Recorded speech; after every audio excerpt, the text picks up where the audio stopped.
ज्ञानाञ्जनाशलाकया चक्षुरुन्मीलितं येन तस्मै श्रीगुरवे नमः।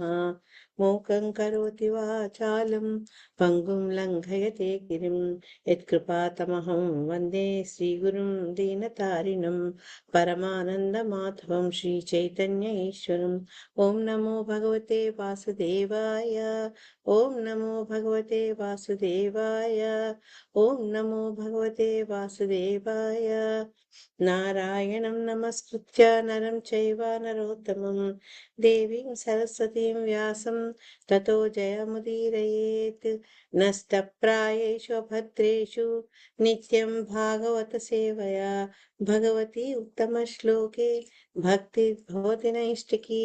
कृष्णाय वासुदेवाय देवकी नन्दनाय च नन्दगोपकुमाराय गोविन्दाय नमो नमः।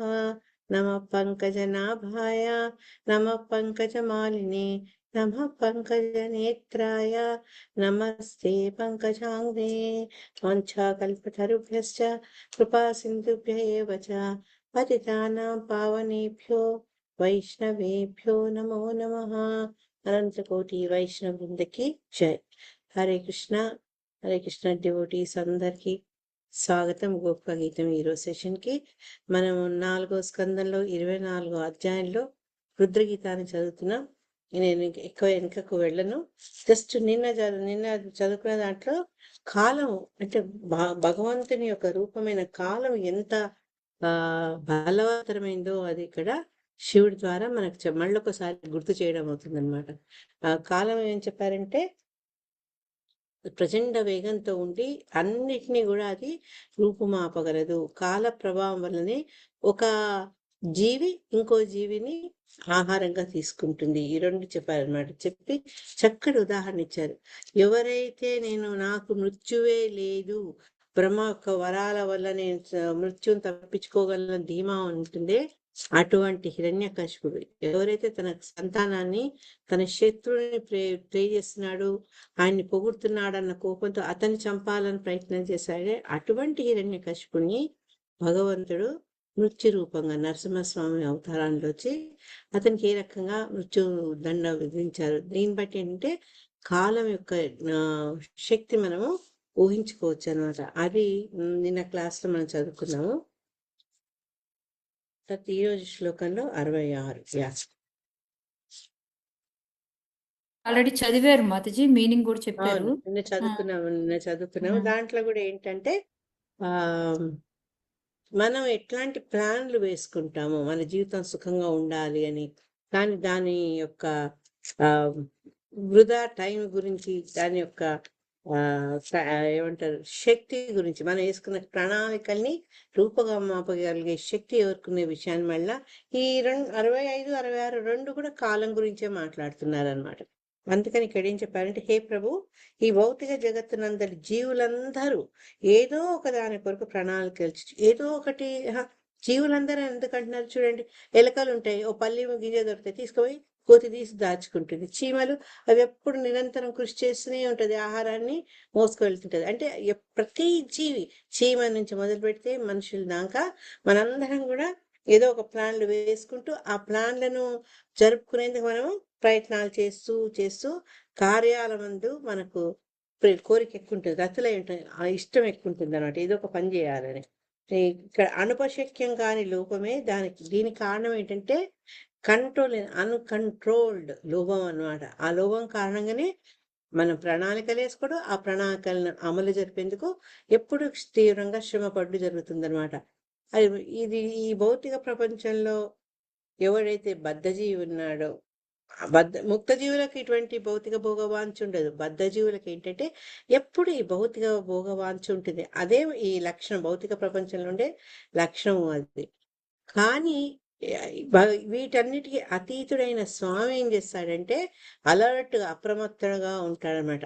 ఉంచి ఎప్పుడు మన సమయం వస్తేప్పుడు పటక్మని మనల్ని ఆక్రమిస్తాడు, అటాక్ చేస్తాడు అని దాని చక్కటి ఉదాహరణ ఏం చెప్పారంటే, పాము ఎలుకను పట్టి మింగిన చందాన గుటుక్కు అనేస్తుంది అంతే. తెలియదు, ఎలుకకు తెలిసే లోపలనే అది కాస్త పాము పట్టులోకి వెళ్ళిపోతుంది. ఆ రకంగా అనమాట. శిలా ప్రభుపాద దాని చక్కటి ఎక్స్ప్లెనేషన్ ఇచ్చారు. దీనికంటే ముందు ఏంటంటే మనం ఒక్కసారి 7th canto ఈ ప్రణాళికలు అనగానే ప్రహ్లాదుని ఒక చక్కటి శ్లోకం ఉంది 7th cantoలో 9th chapter 43 శ్లోకాలు. నేను శ్లోకం చదువుతాను, ఈ లోపల మీరు వీలైతే ఎవరన్నా, నేను దీంట్లో కూడా పెట్టా, బుక్ తీయండి, తెలుగులో చదవచ్చు. నైవో ద్విజే పర దురత్యయ వైతరణ్యాః త్వద్వీర్యగాయన మహామృత మగ్నచిత్త శోచేతతో విముఖ చేతస ఇంద్రియార్థ మాయా సుఖాయ భరం ఉద్వహతో విమూఢాన్. ఇది అన్నమాట ఒక ఈ ఫూల్స్ విమూఢుల యొక్క పరిస్థితి ఏంటో ఇక్కడ భక్త ప్రహ్లాదుడు చెప్తారనమాట. ఎవరి దగ్గర ఉందా బుక్ రెడీగా? ఎస్ మాతాజీ, విచరూపిణి మాతాజీ గారి నుంచి చదవండి మాతాజీ, ఒక్కసారి అర్థం చదవరా?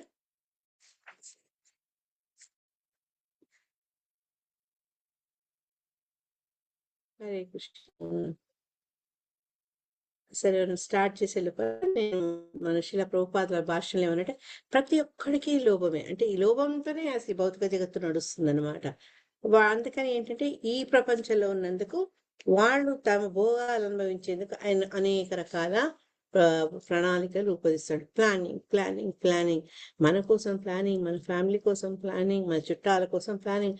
ఈ రకంగా ఏంటంటే భౌతిక భోగాలు ఎంత వీలైతే అంత అనుభవించాలి అనే ఈ ప్రణాళికల ద్వారా ఏంటి అంటే ఎప్పుడు అలర్ట్ గా ఉంటాడు. ఎందుకు అంటే దురాశ, ఛాన్స్ దొరికితే కష్టం, ఈ వచ్చిన అవకాశాన్ని వదులుకోవద్దు అని. అది ఎందుకు అవుతున్నారు అంటే త్రిగుణాల యొక్క ప్రభావం వల్ల జరుగుతుంది అని భగవద్గీతలో సాక్షాత్ భగవంతుడు చెప్పాడు. ఈ త్రిగుణాల ప్రభావం వల్ల ఏంటంటే నేను కర్తను, నేను డూయర్ని అనుకుంటాడు. నిజంగా మనం కర్తం కాదు, కర్త ఎవరు? భగవంతుడే. కానీ ఏంటంటే ఆ మిథ్యాహంకారంతో నేను అన్న భావన వల్ల ఏంటంటే ఇలాంటి ప్లాన్లు వేసుకోవడము, ఆ ప్లాన్లను సఫలం చేసుకునేందుకు ప్రయత్నాలు చేయడం, ఇవన్నీ మన వల్ల అవుతుంటాయి అన్నమాట. కానీ అసలు ఏదన్నా ఒక విషయం జరుగుతుంది అంటే మొత్తం ఈ భౌతిక ప్రపంచంలో సమస్తం కూడా శిల ప్రభుపాద చెప్తున్నారు ప్రకృతి నియమాల వల్లనే అది జరుగుతుంది. కానీ ఇదేంటి అంటే ఆ ప్రకృతి నియమాలు ఎవరి అధీనంలో అయితే ప్రకృతి ఉందో ఆ దేవదేవుని అధీనంలో ఉంటుంది. కానీ భగవంతుడిని నమ్మని విశ్వసించని వాళ్లకు, తర్వాత జ్ఞానాన్ని ఉపయోగించని వాళ్ళకి ఏంటంటే ఈ విషయము తెలియదు. అందుకని వాళ్ళు బిజీగా ప్లాన్స్ వేస్తూ ఉంటారనమాట. దానికి ఉదాహరణ శిల ప్రభుపాద చెప్పారు, పెద్ద పెద్ద రాజ్యాలు తమ రాజ్యం యొక్క పరిధులు పెంచుకునేందుకు ప్రయత్నాలు చేశారు.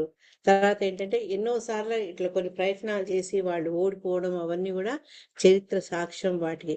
ఇన్ని జరిగినప్పుడు కూడా ఏంటంటే ఎంత మూర్ఖత్వం అంటే, అరే మనకంటే ఒక అధికమైన శక్తి ఒకటి ఉంది అన్న జ్ఞానము అంగీకారంకి రావడం జరగదనమాట. అందుకని ఇక్కడ శిలా ప్రభుపాద అంటే మూర్ఖులు, నాస్తికులు ఈ విషయాన్ని నమ్మరు, భగవంతుని యొక్క ఆధిక్యతను వాళ్ళు అంగీకరించరు. అట్టి వాళ్ళు ఏంటంటే ఏదో మేం చేస్తామని ఏదో పాపం భావనలో ఉంటారనమాట. అందుకని శిలా ప్రభుపాద అంటే నామమాత్రపు ప్రణాళికలు. మనం ఏది ప్లాన్ చేసినా మన చెప్తుంటారు కదా, భగవంతుడి పైన చిరునవ్వు నవ్వుతాడట, వేసుకోండి ఆయన ప్లాన్లు వేసుకోండి, చివరికి ఆ ప్లాన్ నా ప్లాన్ బట్టి నడుస్తుంది అని. అంటే భగవంతుడు ఏది అనుకుంటే, భగవంతుడు ఏది కావాలని అనిపిస్తే అదే చేస్తాం, కానీ మనం ఎన్ని ప్లాన్లు వేసినా అది వ్యర్థం అనమాట. దానికని ఈ మనకు ప్రహ్లాదుని గుర్తుపెట్టుకోవచ్చు. ఆయనకి అది బాధ అనమాట. ఇటువంటి వాళ్ళకి వచ్చినటువంటి సదావకాశాన్ని ఇట్లా వేస్ట్ చేసుకుంటున్నారు కదా అని బాధపడుతున్నారు అనమాట. ఈ రకంగా మన ప్రణాళికలు వేసుకోవడము, వాటి వల్ల ఆశాభంగాలు పొందడము, తర్వాత నాయకులు, లీడర్లు ఎవరు మనల్ని అధికారంలో మనల్ని ముందుకు నడిపి మనకు సహాయం చేయాల్సిన వాళ్ళు కూడా వేసే తప్పుడు ప్రణాళికల వల్ల మన ఈ ప్రజల్లో ఏంటంటే దుఃఖాలు పెరుగుతున్నాయి. సరైన ప్రణాళికలు ఉంటే అది ప్రజలకు అభ్యుదయానికి కారణమవుతుంది. కానీ సరైన బ్యాడ్ ప్లానింగ్ ఉంటే ఏమవుతుందంటే అది ఇంకా మనకు దుఃఖ కారణం అవుతుంది అనమాట. అందుకని ఏంటంటే ఇక్కడ శిలా ప్రభుపాద ఏం చెప్తున్నారు, భగవంతుడికి అతీతంగా భౌతిక ప్రపంచంలో ఏదన్నా మనం చేస్తే అది శాశ్వతం కాదు. అందుకని మనకి కష్టాల నుంచి, ఈ నష్టాల నుంచి రక్షణ కల్పించాలంటే ఆ భగవంతుడినే ఆశ్రయించాలి అని చెప్తున్నారు. ఎందుకంటే ఆయనే సుహృదం, అందరి పట్ల అతనికి అభిమానం ఉన్నది, అందరికీ ఆయన గొప్ప మిత్రుడు భగవంతుడు. అందుకని ఆయన్ని మనం ఆశ్రయించాలి. అంతేగాని అన్య దేవతల్ని కానీ వేరే ఒక వ్యక్తుల మీద కానీ మనం ఆధారపడి చివరికి ఆశాభంగం పొంది బాధపడకూడదు. కాబట్టి ఈ ఈ శ్లోకం లాస్ట్ పేరాలో చక్కటి పదాలు కంక్లూజన్ చెప్పారు. ఎవరైనా మనశ్శాంతి సమాజ శాంతి కోరునచో దేవదేవుడకు శ్రీకృష్ణుడే నిజమైన భోక్త అన్న సత్యాన్ని అంగీకరించి తీరాలి. నేను కాదు అనుభవించేది, మేము కాదు అనుభవించాల్సింది. ఇక్కడ నేను కాదు, భగవంతుడే నిజమైన భోక్త అని ఎవరికైతే అవగాహన ఉంటుందో అప్పుడు ఇంకా ఈ మనశ్శాంతి కోల్పోవడం, మనం అనుకునే జరగకపోతే బాధపడటము, ప్రణాళికలు దుష్ప్రణాళికలతో సమాజం బాధపడడం ఇవన్నీ జరిగే అవకాశం ఉండదు అనమాట. ఎందుకంటే ఈ మొత్తం సర్వ ప్రపంచాలకు అధిపతి భగవంతుడు, ఈ సర్వేశ్వరుడు, సకల జీవులకు ఆయనే మిత్రుడు. భూక్తారం యజ్ఞతపసాం సర్వలోక మహేశ్వరం సుహృదం సర్వభూతాల, అన్ని భూతాల కంటే అన్ని జీవులకు కూడా ఆయనే ఆప్తమిత్రుడు. మిత్రుడు కంటే మనకు పెద్ద వరం ఇంకోటి లేదు. మన కష్ట సుఖాలు కొన్ని మన కుటుంబాల్లో కూడా చెప్పలేని కూడా మనసుకి ఒక మిత్రుడు తోటి షేర్ చేసుకుంటాం అన్నమాట. ఎప్పుడైతే ఆ విషయాన్ని అర్థం చేసుకుంటామో, భగవంతుని యొక్క ఆధిక్యతను అర్థం చేసుకుంటామో, అప్పుడు ఏంటంటే అందరూ నేను అనకుండా సమిష్టిగా పనిచేస్తారు. చేయడం వల్ల సుఖమయం అవుతారు, సంతోషంగా ఉంటారు. శ్రీల ప్రభుపాద అంటే శాంతికి అదొక ఫార్ములా అన్నమాట.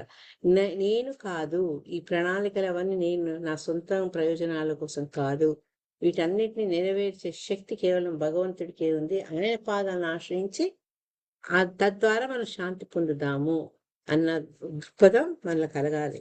67వ శ్లోకంలో ఏం చెప్తున్నారు అంటే 67 ఏంటంటే భగవంతుని పాదపద్మాల యొక్క గొప్పతనం చెప్తున్నారు ఇక్కడ.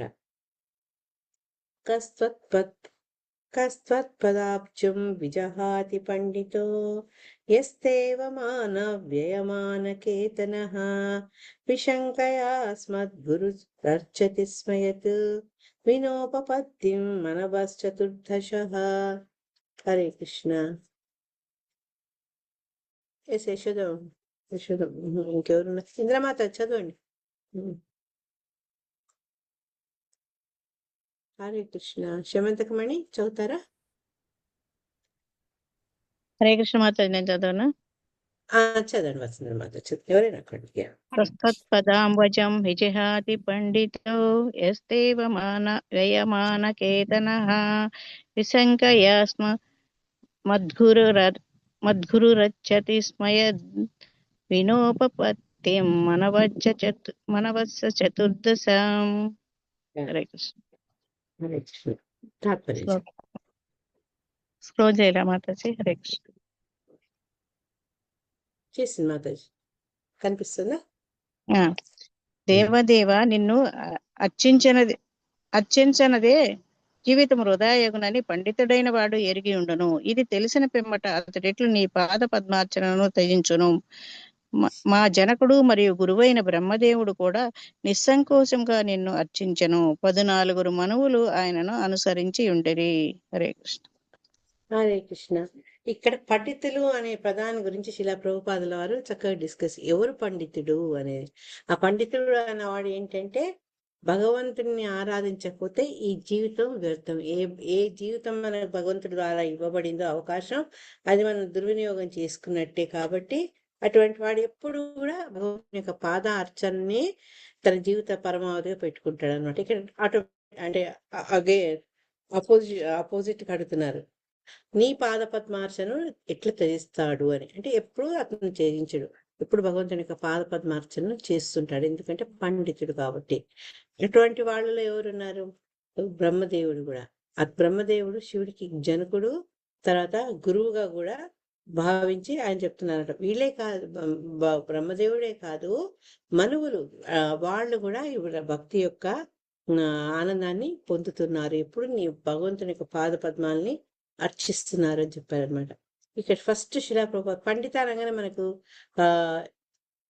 ఎక్స్పర్ట్ కదా, ఏదైనా ఒక విషయంలో అతను ఎక్స్పర్ట్ అయితే పండితుడు అంటాడు. కానీ ఇక్కడ అసలు పండితుడు అంటే ఏంటంటే ముందేం చెప్పారు? జ్ఞానవంతుడని చెప్పారు. ఏం జ్ఞానము? నిజమైన జ్ఞానం ఏంటి అంటే, ఎవరైతే సర్వకారణ కారణం భగవంతుడే అని తెలుసుకొని ఆయన్ని శరణు వేడతారో అటువంటి వాడు జ్ఞానవంతుడు, అటువంటి వాడు పండితుడు అని చెప్పొచ్చు అన్నాడు. అంటే భగవంతుని యొక్క గొప్పతనము, తన స్థానం తెలిసిన వాడు మహాత్ముడు. అటువంటి వాడు చాలా తక్కువ అని చెప్పారనమాట. చెప్పి ఈ మనం ఈ జ్ఞానాన్ని పొందాలి అంటే బహునాం జన్మనామంతి, అనేక జన్మలు ఎత్తి ఎత్తి ఎత్తి ఆఖరికి అన్నమాట జ్ఞానవాన్మ ప్రపంచతే వాసుదేవ సర్వమిది సమాత్మ సుదుర్లభ.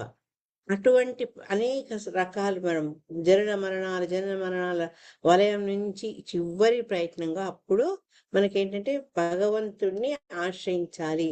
ఇతనే జ్ఞానంలో జ్ఞాని అని తెలుసుకొని భగవంతుని ఎవరైతే శరణ పెడతారో అటువంటి మహాత్ములు చాలా తక్కువ అన్నమాట. అందుకే సాక్షాత్ భగవంతుడే మనకు భగవద్గీతలో చెప్పారనమాట.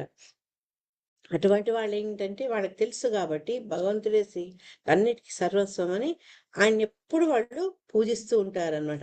ఇంటి భక్తి లేకుండా జీవితం విధాన భావన వాళ్ళలో దృఢంగా ఉంటుందన్నమాట. శిలా రూప గోస్వామి గారు ఉత్తమ భక్తుల లక్షణాలు, ఎవరైతే భగవంతుని ఎప్పుడు ఆశ్రయించి ఉంటారో, ఎప్పుడు భక్తితో సేవ చేస్తుంటారో అటువంటి వాళ్ళ యొక్క లక్షణాలు చెప్పారు. మనం స్క్రోల్ చేసి పర్పుట్లో చాలా చక్కగా ఇచ్చారు. అతను ఏంటి అంటే ఉత్తమ భక్తుడిగా అయినప్పుడు అటువంటి మనిషి గంభీరంగా ధైర్యవంతుడుగా కావాలని భక్తి సేవలోనే నెలకొనాలి. అంటే నేను ఎప్పుడు భక్తిలోనే ఉండాలి, టైం ఒక్క క్షణం కూడా వ్యధాపరచకూడదు, వ్యధా చేయకూడదు, వ్యర్థపరచొద్దు అన్న భావన భక్తుల్లో ఉంటుందన్నమాట. అందుకని ఇంకా అనేక లక్షణాలు చెప్పారు. ఒకటి ఏంటంటే భౌతిక ఆకర్షణ నుంచి అతను వేరే అయి ఉండాలి, అంతే కదా. ఎప్పుడైతే భౌతిక ఆకర్షణకు లోనైతే మనం ఈ భగవంతుని యొక్క శుద్ధ భక్తి చేయాలంటే మనకు చాలా కష్టమవుతుంది. అందుకని విరక్తి అనేది అవసరం. ఈ భౌతిక ఆకర్షణల పట్ల మనకు విరక్తి ఉండాలి. రెండవది ఏంటంటే నేను మానాపమానయం అన్నారు కదా, అంటే నేను చేసే పనులకు నాకు గౌరవం రావాలి, నన్ను అందరు గౌరవంగా చూడాలి అని ఆశించకుండా, దాన్ని మానశూన్యత అంటే ఎటువంటి గౌరవాన్ని ఎక్స్పెక్ట్ చేయడు. తర్వాత భగవంతుని యొక్క కరుణ మీద సంపూర్ణమైన విశ్వాసం, తన మీద తప్పకుండా భగవంతుని కరుణ ఉంటుంది అన్న భావన అతన్ని ఎప్పుడు ఉండాలన్నమాట. అటువంటి ఆశాబంధ, అదే ఆశ, భగవంతుడి కరుణ తన మీద తనకు తప్పకుండా లభిస్తుందన్న ఆశ, అది భక్తుడికి ఉండాలి. ఎప్పుడు కూడా భగవంతుని సేవ చేసేందుకు ఉత్సాహంగా ఉండాలి. నాకు రచనాన్ని గుర్తొచ్చింది సముత్కంఠ. తర్వాత ఏంటంటే ఎవరైతే జ్ఞానవంతుడో, ఎవరైతే పండితుడో, ఎవరో భగవంతుని గొప్పతనం తెలిసాడో అతను ఏంటంటే ఎప్పుడూ శ్రవణ కీర్తనాదులతో, అంటే వినడము, తర్వాత ఆయనను స్తుతించడం, ఆయన గురించి మాట్లాడడం, ఈ రకమైన వాటిలో అతనికి ఎప్పుడు ఉత్సాహంగా ఉంటాడనమాట. దాని నామగానే సదారుచి, ఎప్పుడు భగవంతుని యొక్క నామాలని, దివ్యగా నామాన్ని ఉచ్చరించేందుకు ఆసక్తి కలిగి ఉంటాడనమాట. తర్వాత భగవద్గుణాలని వర్ణించడానికి అతను సదా ఆసక్తిగా ఉన్నాడు. నీకు తెలియగానే సరిపోదు కదా. ఒక భక్తుడికి, ఒక ప్రచారకుడికి, ఒక వైష్ణవుడికి ఏంటంటే తనకు తెలిసిన విషయాన్ని మళ్ళీ 10 మందికి చెప్పాలి, ఎందుకంటే అది ప్రయోజనకరమైంది. ఇప్పుడు ఉదాహరణకు మనం ఏదైనా ఒక మంచి వస్తువు తిన్నాం అనుకోండి, తినంగానే 10 వాళ్ళకి ఇది పలానా ఫుడ్ తిన్నా చాలా బాగుందని చెప్తాం. తర్వాత ఏదో సేల్లో మంచి చీరలు అమ్ముతున్నారు అనుకోండి, ఆ పలానా షాప్లో చీరలు చాలా బాగున్నాయని చెప్తారు. ఎందుకు? అది మంచిది, యువతలోకి ప్రయోజనం కలుగుతుంది, దాన్ని వాళ్ళు లబ్ధి పొందొచ్చు అని చెప్తాం. అదే రకంగా భౌతికంగా మనం ఇట్లా చేస్తే, ఆధ్యాత్మికంగా వైష్ణవులు ఏంటంటే ఆ భగవంతుని యొక్క దివ్య గుణాలు చెప్పేందుకు ఎప్పుడు ఆసక్తి కలిగి ఉంటారు అనమాట. అందుకే దాన్ని ఆసక్తి సద్గుణాఖ్య అని. భగవంతుని లీలా ప్రదేశాల మధ్య మన వాళ్ళు, మన గొప్పగా చాలా మంది యాత్రలకు వెళ్తుంటారు. ఎందుకంటే ఆ ఒక సమిష్టిగా వెళ్ళి భగవంతుడికి సంబంధించిన ప్రదేశాలు, తీర్థయాత్రలు, అక్కడ వెళ్ళి భగవంతుని యొక్క ఆకర్షణగా పెంచుకుంటారనమాట. ఆయన గురించి వింటారు. ఇవన్నీ కలిసి ఉంటాయి. ప్రీతి ప్రీతి సద్వ సతీ స్థలే, అంటే భగవంతునికి సంబంధించిన ఎక్కడెక్కడైతే ఆయన పాస్ట్ టైమ్స్ చేశారో అటువంటి స్థలాల మీద వెళ్ళాలి, వాటిని దర్శించుకోవాలన్న ఆకర్షణ కలిగి ఉంటుంది. ఇవన్నీ ఉత్తమ భక్తులకు ఉండే లక్షణాలు అనమాట. అది మనకు శిలారూప గోస్వామి గారు చెప్పారు. తర్వాత పేరాల శిలా ప్రభుపాదు డీటెయిల్గా బ్రహ్మ ఆయుష్ ఎంత, మనువుల ఆయుష్ ఎంత, ఇవంతా మీరు కూడా చదువుకోవచ్చు. ఇవంతా మనకు అక్కర్లేదు, అంటే నేను ఇంకా డీటెయిల్గా పోవట్లేదు. ప్రతి ఒక్కళ్ళు కూడా మన భక్తియుత సేవలోనే ఉన్నారు. బ్రహ్మ కానీ మనువులు కానీ వాళ్ళకి మన మానవ క్యాలిక్యులేషన్లో వాళ్ళకి చాలా ఆయుష్ ఉన్నది, దీర్ఘాయువులు అనమాట వాళ్ళు. అయినప్పటికీ కూడా వాళ్ళు ఏంటంటే మనకి ఇంత ఆయువు ఉంది కదా, కొన్నాళ్ళు ఎంజాయ్ చేద్దాము, తర్వాత చూసుకోవచ్చులే, అదెవరు లేదు. మన దగ్గర చాలా మంది అంటారు కదా, ఇప్పటి నుంచి ఎందుకు మీకు ఈ వయసులో, పెద్ద రిటైర్ అయిపోయినాక చదువుకోవచ్చు భగవద్గీత, అప్పుడు కృష్ణారామ అనుకోవచ్చు. కానీ అప్పుడు మన దేహం సహకరించాలి కదా, అదే ఆలోచన ఉండదు. ముందు ఎంజాయ్ చేద్దాం, తర్వాత సంగతి తర్వాత. కానీ ఇటువంటి గొప్ప వాళ్ళు ఏంటంటే వాళ్ళు అంత దీర్ఘాయు ఉన్నప్పటికీ కూడా ఎప్పుడు నిరంతరం భగవద్భక్తిలో వాళ్ళు నెలకొంటారనమాట. అంటే వాళ్ళ నెక్స్ట్ జన్మకు, ఎందుకంటే బ్రహ్మ నుంచి మొదలు పెడితే చిన్న క్రిమి కీటకాల దాకా అందరికీ కూడా ఈ 4 వెళ్లాల్సింది. భౌతిక ప్రపంచంలో ఉన్నందుకు జన్మ మృత్యు జరా వ్యాధి తప్పదు. ఒకటేంటంటే వాళ్ళ క్వాలిటీ ఆఫ్ జీవన విధానము, తర్వాత వాళ్ళ ఆయుష్ మనకంటే చాలా ఉన్నతంగా ఉంటుంది. అయినప్పటికీ వీళ్ళందరికీ ఇది ఉంటుంది, ఇవి తప్పదు కాబట్టి అవస్థలు. మళ్ళా నెక్స్ట్ జన్మలో ఉత్తమ జన్మ పొందాలి, మళ్ళా ఏ క్రిమి కీటాదులు రాకూడదు అన్నట్టు వాళ్ళు చక్కగా వాళ్ళ జీవితాన్ని సద్వినియోగం చేసుకుంటారు. అందుకని శిలా ప్రభుపాద అంటున్నారంటే మనకేంటంటే అంత వయసు లేదు, మనకుండేది ఆయుష్ చాలా తక్కువ. అది కూడా క్షణం క్షీణిస్తుంది. కాబట్టి మనకున్న సమయాన్ని మనం ఏంటంటే ఎప్పుడూ భగవంతుణ్ణి తలుచుకోవాలి. ఆ రకంగా భగవద్ నామాన్ని, మహామంత్రాన్ని జపిస్తూ భగవంతుని సేవను చేపట్టడం మనకు అది కంపల్సరీ. అందుకే మనకు వాళ్ళకంటే మనకున్న అడ్వాంటేజ్ ఏంటంటే కేవలం నామాన్ని చాంట్ చేయడం ద్వారా మనం భగవంతుని కరుణను పొందొచ్చు అనమాట. అందుకని ఎట్లా చేయాలి అంటే తృణాదపి సునీచేవ తరోరివ సహిష్ణ అమానినా మానదేన కీర్తనీయ సదాహరి. ఈ ఒకళ్ళు గౌరవించినా ఒకళ్ళు అవమానించినా మనం ఒక తృణం లాగా అతి వినయంతో ఉంటూ, మనము అంటే మనలో ఎటువంటి అహంకారం కానీ, తర్వాత గౌరవ ఇచ్ఛ, అందరు మనల్ని గౌరవించాలని కోరిక లేకుండా కీర్తనీయ సదాహరి, ఎప్పుడు భగవంతుణ్ణి స్మరించాలి అని మనకు శిక్షాష్టకం ద్వారా చైతన్య మహాప్రభు చెప్పారు. ఎందుకు అలా చెప్పారంటే ఎప్పుడైతే భక్తి యోగంలో ఉంటామో మనకు చాలా మంది శత్రువులు, కొన్నిసార్లు మనం చూస్తుంటాం కదా, మనకు ఎప్పుడైతే బెస్ట్ ఫ్రెండ్స్ ఉంటారో మనం భక్తి యోగంలోకి వచ్చి మనం కొంచెం సీరియస్గా అయ్యి కమిట్ అవుతుండేటప్పటికీ మెల్లమెల్లగా వాళ్ళు మన నుంచి దూరం జరుగుతారు. ఎందుకంటే అసూయాపరులు ఉంటారు కొందరు. ఇప్పుడే వచ్చే ఏదో మాట్లాడుతుంది ఆమె దేవుడి గురించి, ఇన్ని రోజులు మనతో కలిసి పార్టీలకు వచ్చిన వాళ్ళే కదా, కానీ అట్లా అనుకుంటారు. కానీ ఇప్పటికైనా తన జీవితంలో ఒక మంచి నిర్ణయం తీసుకుంది, చక్కటి దారిలోకి వెళ్ళిందని సంతోషపడేవాళ్ళు మన మిత్రులు. మిగతా వాళ్ళు ఏంటంటే అసూయపడతారనమాట. అంతేగా కొందరు మన యొక్క ఈ ప్రయత్నాల్ని కూడా ఎట్లా డిస్టర్బ్ చేయాలనా అని ఆలోచిస్తుంటారు. అది ప్రస్తుత కాలంలో మనం చాలా చూస్తున్నాం. ప్రస్తుత కాలంలో మనం ఇప్పుడు అనేక ప్రాంతాల్లో, మన పొరుగు రాష్ట్రంలో కూడా చూస్తున్నాం. పొరుగు రాష్ట్రం కాదు, పొరుగు దేశంలో ఎవరైతే భక్తి చేస్తున్నారో వాళ్ళకి ఎటువంటి పరిస్థితులు వస్తున్నాయి అని చెప్తూ శిలాప్రభు పూర్వకాలంలో కూడా అటువంటి పరిస్థితులు ఉంటే ప్రహ్లాదుడికి హిరణ్యకశిపుడి ద్వారా అనేక సమస్యలు వచ్చాయి కదా. అందుకని ఏంటంటే ఇది కామన్గా చూస్తే భక్తుల్ని కష్టపట్టేందుకు నాస్తికులు ఎవరైతే భగవద్భక్తులు కారో వాళ్ళు ఎప్పుడు ట్రై చేస్తుంటారు. కాబట్టి వాళ్ళు అలా చేస్తున్నారు అని మన భక్తిని విడకుండా వాళ్ళ ప్రవర్తనతో ఓర్పుగా మనము వ్యవహరించాలి అని చెప్పి, ఎటువంటి పరిస్థితుల్లో కూడా ఈ నామజపాన్ని మనము ఆపకుండా వీలైతే ఆ నామజపం యొక్క గొప్పతనాన్ని అందరికీ ప్రచారం చేయాలి అన్నారు. ఆ రకంగా చేస్తేనే మన జీవితానికి ఒక పూర్ణత్వం. ఎందుకంటే చెప్పాం కదా, వైష్ణవుడు అన్నవాడు భగవంతుడి గురించి, భగవంతుడి లీలల గురించి, నామరూప కూడా విశేషాల గురించి మాట్లాడకుండా ఉండలేడు అనమాట. అదే అతనికి సార్థకత్వం. కాబట్టి ఈ భక్తుడు అందరికి కూడా అది ప్రచారం చేయాలి. ఆ రకంగా కృష్ణ భక్తిలో ఉండి ఒక భక్తుడు ఏం చేయాలి, పూర్వం బ్రహ్మ మనువు మొదలైన దేవతలు, తర్వాత ఆచార్యులు ఏ రకంగా ఏ పదంలో భక్తి పదంలో నడిచారో దాన్ని అనుసరించాలని శ్రీల ప్రభుపాదుల వారు చెప్తున్నారు. 68వ శ్లోక. అథత్వమసి నో బ్రహ్మన్ పరమాత్మన్ విపశ్చితాం విశ్వం రుద్రభయధ్వస్త మకుతశ్చిద్భయాగతి. హరే కృష్ణ. హరే కృష్ణ మాతాజీ. హరే కృష్ణ. ఈ అక్క కనకవల్లి మాత చదవండి, మళ్ళీ మీరు డింగ్ అని వెళ్ళిపోతారు. చదవండి.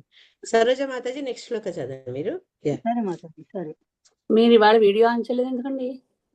అవును, ఆఫ్ లో ఉంది అప్పటి నుంచి. సారీ. Okay, thank you. ఒకసారి ఆ మొహం చూసి అప్పుడు మనం చదువుదామని మళ్ళీ. హరే కృష్ణ. అథత్వమసినో బ్రహ్మన్ పరమాత్మన్ విపిశ్చితాం విశ్వం రుద్రభయత్వస్తం అకుతిశ్చిత్ భయాగతి. దేవా, నిజముగా జ్ఞానవంతులైన వారు నిన్ను పరబ్రహ్మగను పరమాత్మునిగను ఎరిగి ఉన్నారు. చివరకు సమస్తమును నశింపజేయునట్టి రుద్రుని వలన సమస్త విశ్వము భయపడినను ఉత్తమ భక్తులకు మాత్రము నీవే అభయగతివై ఉన్నావు. థ్యాంక్ యూ మాతాజీ. హరే కృష్ణ. థ్యాంక్స్. ఈ శ్లోకంలో ఒక ఫన్నీ థింగ్ ఉంది. శివుడు ఏం చెప్తున్నారంటే రుద్రుడికి కూడా భయపడతారు అని చెప్తున్నారు. మరి ఆయన కూడా రుద్రుడే కదా, కానీ ఎందుకు ఇక్కడ మిగతా రుద్రుల గురించి ఈ రకంగా శివుడు చెప్తున్నారని మనకు శిలా ప్రభుపాద వారు చక్కగా చెప్తున్నారు. అందుకే అంటారు శిలా ప్రభుపాద వారి పరపోట్లతోటి ఏంటంటే మనకు అర్థమయ్యి కానట్టున్న విషయం కూడా చక్కగా ఆయనే మనకు తెలిసేటట్టుగా చెప్తారన్నమాట. దీంట్లో ఏం చెప్పారంటే జ్ఞానవంతులైన వాళ్ళు ఏంటంటే భగవంతుడిని పరమాత్ముడుగా ఎరిగి ఉంటారని మనం ముందు శ్లోకాల్లో కూడా తెలుసుకున్నాం. భక్తులకే తెలుస్తుంది, భక్తితోటి జ్ఞానంతో ఉన్న వాళ్ళకే భగవంతుడు పరమాత్ముడు అని తెలుస్తుంది. నాస్తికులకు వాళ్ళకి ఆ విషయం మీద విశ్వాసం ఉండదు కాబట్టి నమ్మరు, వాళ్ళు భగవంతుడిని తెలుసుకోలేదు. భగవంతుడు వాళ్లకు ప్రకటితం కారన్నమాట. అయితే అటువంటి భగవంతుడు ఏంటంటే ఈ సృష్టి స్థితి లయల కోసము బ్రహ్మ విష్ణు మహేశ్వరులుగా ఆయన విస్తరించారని మనందరికి తెలుసు. ఎప్పుడైతే మనకు మరణ సమయం వస్తుంది అప్పుడు ఈ సృష్టి అంతంలో ఈ భౌతిక ప్రపంచము అంటే భౌతిక జగత్తు అది విరాట్ రూపంగా భగవంతుడు విరాట్ రూపంగా చూస్తే భౌతిక జగత్తు తర్వాత ప్రతి ఒక్క జీవి యొక్క వ్యక్తిగత దేహం రెండు కూడా నశిస్తాయి. ఏవి కూడా శాశ్వతం కాదు అవి. కానీ ఇక శ్రీల ప్రభుపాదులు ఏమంటున్నారంటే ఈ భక్తులు ఎవరైతే భగవంతుని యొక్క గొప్పతనాన్ని తెలుసుకుంటారో వాళ్ళ దేహం అయ్యో నశించిపోతుందన్న విషయం వాళ్లకు బాధ పెట్టదు అని చెప్తున్నారు అనమాట. ఎందుకు అంటే ఒక భోగి ఒక ఈ భౌతిక జీవికి ఏంటంటే పెరుగుతున్నా కొద్దీ వయసు పెరుగుతున్నా కొద్దీ అరే నేను ఇంకా భోగాలను అనిపించలేను అని ఒక బాధ ఉంటుంది. తర్వాత క్రమక్రమంగా మృత్యు అనేది తనకు కబళిస్తుంది అని తెలుసు కాబట్టి భయం ఉంటుంది. కానీ ఒక భక్తుడు ఏంటంటే నిరంతరంగా భక్తి సాధన చేస్తుంటాడు కాబట్టి అతను ఇంకా ఇంకా భగవంతుడికి సమీపం అవుతాడు. భగవంతుని పట్ల అతనికి విశ్వాసం పెరుగుతుంది, అనురాగం పెరుగుతుంది, లాస్ట్ ప్రేమ పెరుగుతుంది, సంపూర్ణ శరణాగతి పొందుతాడు. కాబట్టి అతనికి మరణం అంటే భయం లేదు. ఎందుకంటే ఆ మరణం అతను భగవంతుడిని చేరితే ఆయన్ని సేవించుకోవచ్చు అవకాశం ఉంటుంది. కాబట్టి ఇక్కడ శ్రీల ప్రభుపాద చక్కగా చెప్పారు, తెక్కాదేహం పునర్జన్మ నైతి మామేతి సోర్జన. భగవంతుని దేహానంతరం మనం చేరితే ఇంకా మనం మళ్ళా తిరిగి భౌతిక ప్రపంచంలోకి రానక్కర్లేదు. కాబట్టి భక్తులందరికీ ఈ మరణం కాలం అనేది ఒక గొప్ప గుడ్ న్యూస్ అన్నమాట. అటువంటి వాళ్ళకు మరణ భయం ఉండదు. వాళ్ళు జీవితమే భక్తి పాటించారు కాబట్టి భగవంతుని యొక్క ఏమంటారు భగవంతుని చేరడం తథ్యం వాళ్లకు అని చెప్తున్నారు. కానీ ఎవరికైతే భక్తులు కారో అభక్తులో వాళ్లకు మృత్యు అంటే భయం. ఎందుకంటే వాళ్ళకి ఈ మృత్యు తర్వాత మళ్ళా మన కర్మానుసారం మళ్ళా మనకు దేహం వస్తుందని కానీ తర్వాత ఎటువంటి దేహం వస్తుందో ఇవన్నీ వాళ్ళకు ఐడియా లేదనమాట. అందుకని వాళ్ళకి ఏంటంటే ఆ క్లారిటీ లేకపోవడం వల్ల భయం, మరణం అంటే వాళ్ళకు భయం ఉంటుందన్నమాట. అది ఇక్కడ ఈ శ్లోకంలో రుద్రుడు గురించి చెప్పారు కదా, రుద్రుని వల్ల సమస్త విశ్వం భయపడినను అన్నారు. అంటే ఇక్కడ శిలా ప్రభుపాద చక్కటి భయం ఇస్తున్నట్టు ఈ రుద్రభయ అనే పదము చాలా ముఖ్యమైంది. ఎందుకంటే ఈ 11 మంది రుద్రులు ఏకాదశ రుద్రులు మనకు తెలుసు. మనం అప్పుడు కూడా ఈ బ్రహ్మ యొక్క సృష్టి అప్పుడు కూడా తెలుసుకున్నాం. వాళ్ళతో పాటు ఈ ఎవరైతే మనకు రుద్రగీతాన్ని వినిపిస్తున్నారో ఆయన కూడా సమానమైనటువంటి శక్తి సంపన్నుడు. కానీ వాళ్ళకు అతనికి భిన్నత్వం ఏంటి అంటే అతను పూర్తి భక్తుడిగా ఫిక్స్ అయి ఉన్నాడనమాట. మిగతా రుద్రుడు ఈ యొక్క సృష్టి యొక్క లయ అనే కార్యంలో వాళ్ళు మగ్నమై ఉన్నప్పటికీ కూడా ఇతను ఎప్పుడు భగవంతుని యొక్క పాద ఆ అర్చన మీద స్థిరమై ఉన్నాడు కాబట్టి ఈ రుద్రుడు వాళ్ళకు కొంచెం భిన్నము అని చెప్తున్నారు శీల ప్రభుపాద చెప్తూ. ఒక్క భక్తుడు తప్ప ఎవ్వరికైనా కూడా రుద్రుడు అంటే భయం. అంతేకాదు రుద్రుల్లో కూడా రుద్రుడు అంటే భయం ఉంటుందట. అది శిలా ప్రభుపాద వర్కౌట్లో చెప్పారనమాట. ఒక్క భక్తుడికి ఏంటంటే ఆయన భగవంతుడిని రక్షణలో ఉన్నాడు కాబట్టి ఎవ్వరికి భయపడడు. రుద్రుడు అన్నా కూడా అతనికి భయం ఉండదు అని చెప్తూ మళ్ళా భగవద్గీత శ్లోకాన్ని చెప్పారు. కౌంతేయ ప్రతి జానేహి నమే భక్త్యా పరరిష్యతి. భక్తులకు ఎటువంటి భయం అక్కర్లేదు, అతను వాళ్ళు నశింపజేయరు అని నువ్వు ఎలుగెత్తి చాటవయ్యా అని అర్జునుడికి భగవంతుడు స్వయానా చెప్తాడు అనమాట. అంటే రుద్రుడే కానీ కాలమే కానీ ఏ మరణమే కానీ భక్తుడి మీద ఎటువంటి ప్రభావం చూపదు. ఎందుకంటే వాళ్ళకి భగవత్ భక్తి మీద వాళ్ళని రక్షించాలని స్వామి మీద అంత విశ్వాసం ఉంటుంది. నెక్స్ట్ శ్లోకాల్లో 69 నుంచి 79 శ్లోకాలకి ఏంటంటే ఇక రుద్రగీతం అయిపోతూ ఉంటే దాన్ని ఎలా ముగించారు, తర్వాత ఫలశ్రుతి ఏంటి అది చెప్తారనమాట. 65, 66 కాలం యొక్క ప్రభావం గురించి చెప్తే 67 ఆయన పాదాలని అర్చించడం విషయం గురించి చర్చిస్తారు. తర్వాత 68లో ఏంటంటే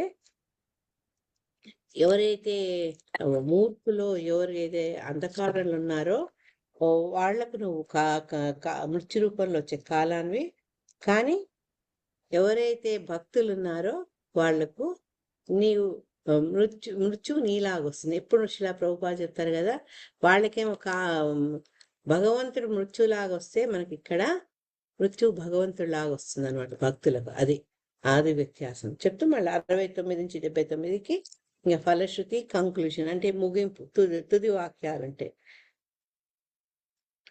ఇదం జపతా భద్రం వో విశుద్ధా నృపనందనాః స్వధర్మమనుతిష్టంతో భగవత్యర్పితాశయాః. సరోజ మాతాజీ చదవండి. సరోజన మాతాజీ. హరే కృష్ణ మాతాజీ, ప్రణామం. హరే కృష్ణ.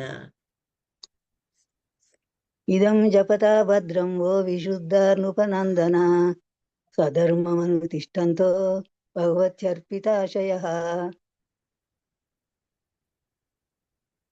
రాజకుమారులారా, విమల హృదయులైన మీరు అందరూ రాజులుగా మీ స్వధర్మ పాలనము చేయుడు.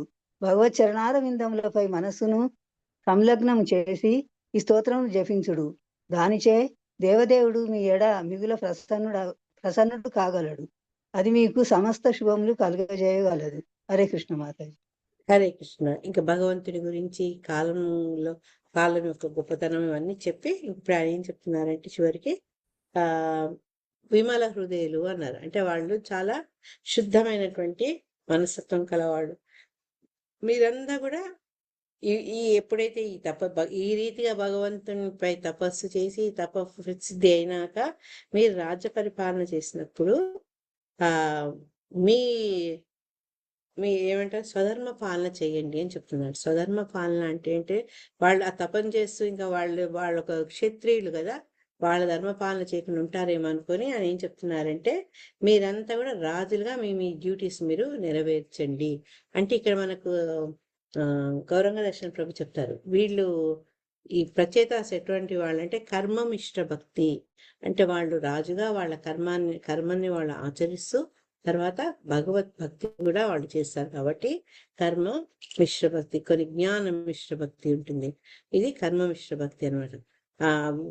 ఇప్పుడు మీరు చేయాల్సింది ఏంటంటే నేను చెప్పినటువంటి ఈ స్తుతి ఆధారంగా భగవంతుడి పాద పద్మాల మీద మీ మనసు లగ్నం చేసి దీన్ని జపించండి అన్నారు. ఈ స్తోత్రం, ఆ స్తోత్రం ఒక గొప్పతనం ఏంటంటే ఈ రకమైన స్తోత్రం ద్వారా దేవదేవుడు మీ పట్ల ప్రసన్నుడవుతాడు. దానివల్ల మీకు సమస్త శుభాలు జరుగుతాయి అని చెప్తున్నారు అన్నమాట. ఇక్కడ దీని శివుడి యొక్క స్తోత్రం గురించి కొంచెం శిలా ప్రభుపాద మనకు చెప్తున్నారు. అది ఎంత ప్రామాణికమైంది అనే విషయం చెప్తున్నారు అనమాట. తర్వాత చాలా శక్తి గలది, మహత్తు కలిగింది అనమాట. ఎందుకు అంటే కేవలం భగవంతుని సృష్టించినప్పుడు మనిషి తన స్వధర్మ పాలనలో నెలకొన్నవాడు అవుతాడు, తర్వాత ఎక్స్పర్ట్ అవుతాడు అని చెప్పి మన జీవితంలో ఉన్న పరమావధి ఏంటి అంటే భగవంతునికి భక్తి చేయడము. అది ఎటువంటి వాళ్ళైనా అంటే వర్ణ ఆశ్రమాలకు అతీతంగా బ్రాహ్మణుడు, క్షత్రియుడు, వైశ్యుడు, శూద్రుడు, ఏ దేశస్థుడు ఎవరైనా కూడా భగవంతుడిని స్తుతించవచ్చు. దానికి అటువంటి భేదం ఏది లేదనమాట. అది మనకు శిలా ప్రభుపాద వారు ప్రత్యక్షంగా చేసి చూపించారు. భగవంతుని స్తుతించుట ద్వారా ప్రపంచంలో ఎక్కడైనాను భక్తి యోగం కొనసాగించవచ్చు. ఆయన బృందావనం నుంచి బృందావనంలో భగవద్ధ్యానం చేసుకున్నారు, అమెరికా పోయినప్పుడు భగవద్ధ్యానం చేసుకున్నారు. ఎవరైతే భగవంతుడు ఉంటాడో అని తెలియని వాళ్లకు భగవంతుడి గురించి, భగవద్ నామానికి గుణాన్ని గురించి వాళ్ళకి తెలియజేసిండ్రు, వాళ్ళను భక్తులుగా మార్చిండ్రు అనమాట.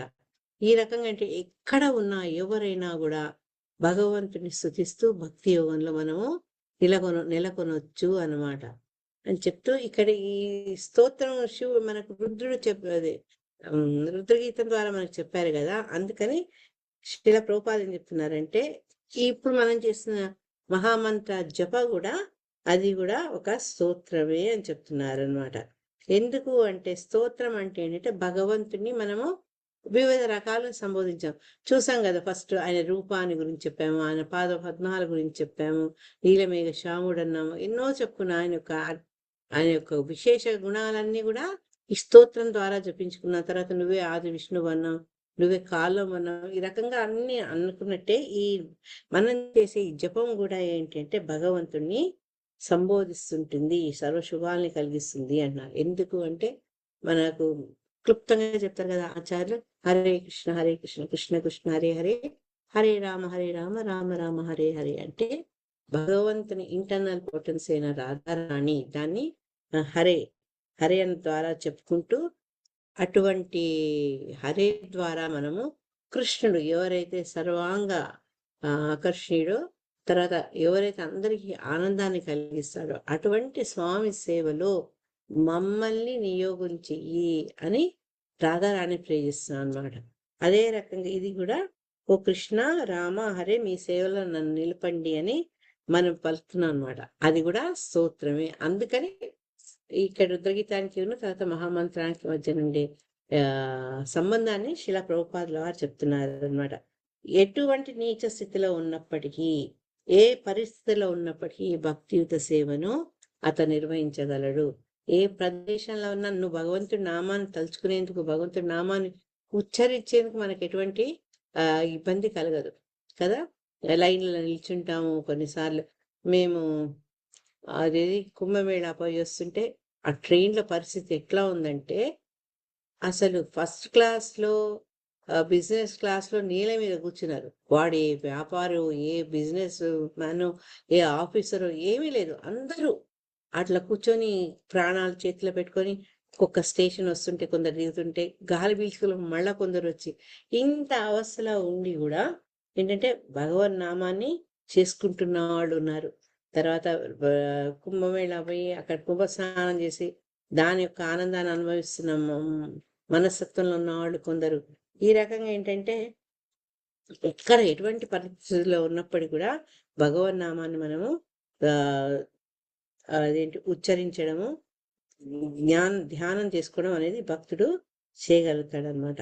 అటువంటి అందుకని మనం ఉండే భౌతిక స్థితి మనకు ఎటువంటి అడ్డు కాదు అనేందుకు శిలా ప్రభుపాద ఏం చెప్పారంటే అహైతుకి అప్రతిహత, ఎటువంటి అడ్డు లేకుండా, హితవు లేకుండా భక్తి చేయాలి అని భాగవతులు చెప్పారు. కాబట్టి వాళ్ళు దాన్ని చెప్పుకుంటూ ఇక్కడ చైతన్య మహాప్రభు కూడా అదే విధానంలో ఆయన మనకు కోట్ చేశారనమాట. దాంట్లో ఏం చెప్పారు అంటే ఎక్కడ ఉంటే అక్కడ మనము మన స్వధర్మం ఏంటంటే భక్తి, ఆ భక్తి చేస్తూ మనకు ఈ వర్ణాశ్రమాల్లో మన కేటాయించిన ధర్మాన్ని మనం నిర్వర్తిస్తూ మనం చేయాల్సిన భక్తి ఎలా ఉంటుంది అంటే కృష్ణ కథా ప్రసంగం, నిత్యం భాగవత సేవయ, ఇక్కడ తస్మా సర్వేషు కాలేషు మామనుస్మరిద్య చ మయ్యర్పిత మనోబుద్ధి.